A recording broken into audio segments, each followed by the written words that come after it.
Havaday, my friends, and welcome to Fiesta Friday. We start the show right off with young entrepreneurship. And of course, we are talking about the Junior Achievement Organization, a wonderful organization of people that are lending their expertise in product development, marketing, finance, and everything towards the next generation of brilliant business minds. And two of the people spearheading this quest. Is that the right word, quest, Meg? Yeah, mission. Okay. That's good. Endeavor. Yeah. Yeah, crusade, perhaps. Could be a crusade at times. Meg and Michelle, two good friends of ours and everything. So I know we've been profiling and featuring like a lot of the kids, over the last couple of school semesters and everything. They've come up with absolutely brilliant ideas. They put their heart and souls into it. It really shows. I mean, it's each one of the ideas has so much commercial potential. Yeah. And now this is kind of like the wrap up, right? Yes. So tomorrow is our showcase, and it's going to be at Agana Shopping Center. It starts about 9:30 in the morning, and it will last till about 2:30. And this is where the companies will actually have a booth, and they'll actually do their final presentation. So they'll be showing their product, they'll be showing their what the return on investment was. They'll have the annual report available. They'll do a little presentation, about a 4-minute presentation in front of the judges. And this is what's going to determine who actually represents Guam at the Company of the Year competition in Korea this year, which we're part of Asia Pacific, and that's going to happen in the end of February. And so it's a big day. Yeah, and this is not just, okay, well, I built this product, please, would you buy it, yes or no? This is actually a formal business presentation that essentially they're presenting a prospectus. Yes, would you invest in my company kind of a thing, or, how well do you think we did? And a lot of it is, I was talking to Monica and Cliff Guzman, and they have the TASA project going on, and they kind of like the whole idea of bringing these kids into something like that, or eventually, that's like the next step. As they get older, once they get out of school, whatever, they could actually take their products that they're creating now and put it into something like that and make it a reality. Oh, very kind of cool. Well, Michelle, you've been involved with this organization now for several years. What have you seen in terms of the ideas from these kids, growing complexity? Some of them actually go for simple as complex and everything, but I mean, all of the ideas are just awe-inspiring. Yes. So far, I've been involved with Junior Achievement for the last 3-4 years, and so it's been really a great experience getting to know some of these kids. And the great part about it is it's not really private schools just being together. It's also private schools coming together with kids who are in public schools, and so they come up with these different concepts and ideas for business ideas. And it's fun because you get to see how they progress from the first trade fair to the showcase. And so this has been since we launched in September, and so you really see the progress.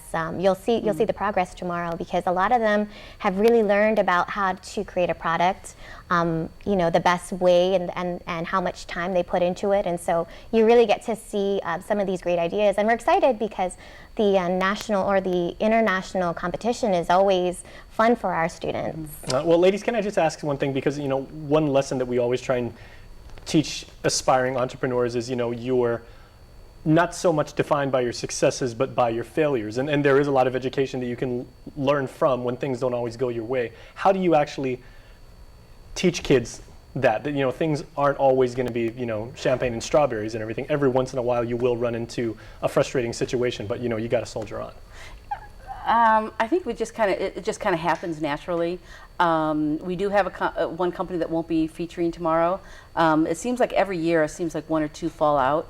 And some of that, sometimes it's the kids' response, sometimes it's the advisor's response or whatever. And that's the other interesting part of this program, is that because we have companies that sponsor the program and they give staff to actually put the program together as advisors, it also, especially somebody who wants to become a manager, it also shows them, if you can't manage 25 kids, how are you going to manage a staff of adults? Which is exactly how the real world works. Exactly. And it's a lot tougher to manage adults than it is to manage, high school students.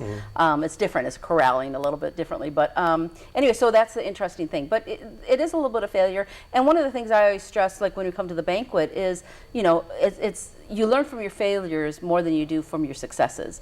And so even if you don't win, because some of the kids get really, really emotional about not winning, and it's not about necessarily winning. It's really participating and learning as you go. And then hopefully they come back another year, and some of them have come back, 2-3 years, or when they're seniors, they get really upset that they didn't join sooner, because it's like, oh man, the things that they learned, and they really end up saying, oh, this is what I want to do, because most high school kids really don't know what they want to do. It's a small percentage, so it's kind of neat to watch the kids really grow and get an idea of where they really want to focus their time and move on to. And then it's also different companies that sponsor them. They might want to even eventually work for those companies. So it's just, they learn a lot. Or everybody wants to be the next Mark Zuckerberg, but they don't necessarily know how to get from A, B, C, D all the way to Z. And it is a series of steps. Yeah, and what's amazing is what we find, it used to, back 10, 15 years ago with JA, everyone was doing candygrams and, small little things like that. Now people are doing web, apps. Yeah. And they're creating apps and, and again, stuff that can be, taken further. The group, I'm trying to name, it's United's group, I can't remember their name, Paseo? Yep, Paseo. we had them there a few weeks ago. Yeah, I mean, they've just done this amazing app, plus with Jack and everything else. So everybody does something differently, and even if a product has been done in the past, they've tweaked it and changed it a little bit up. So we have now bamboo speakers, but the speaker's different. We have a light made of wood versus the bamboo lights of last year. And so every year it kind of evolves. So it doesn't really matter if it's the same product, but they just kind of tweak it. And really the whole thing is to learn what all goes into business. Because a lot of kids think it's a piece of cake and I just have to work for somebody, but they don't realize everything that actually has to go in the background. Well, Michelle, final word is yours. We got 15 seconds. What time can people show up? Well, we start at 10 o'clock, from 10 to 2, but I wanted to plug a raffle that we have. If you're interested in purchasing some raffle tickets that the board is currently selling to benefit all JA programs, we'll be selling them for $10. A booklet is for $50. Just stop by our booth tomorrow. We'll have them available. All proceeds will benefit JA, and anyone who wants to donate, individuals, companies, we're glad to take any type of donation just to help our students and entrepreneurs. All right, thanks much. Thank you. All right, stay tuned. We're back after this. Okay.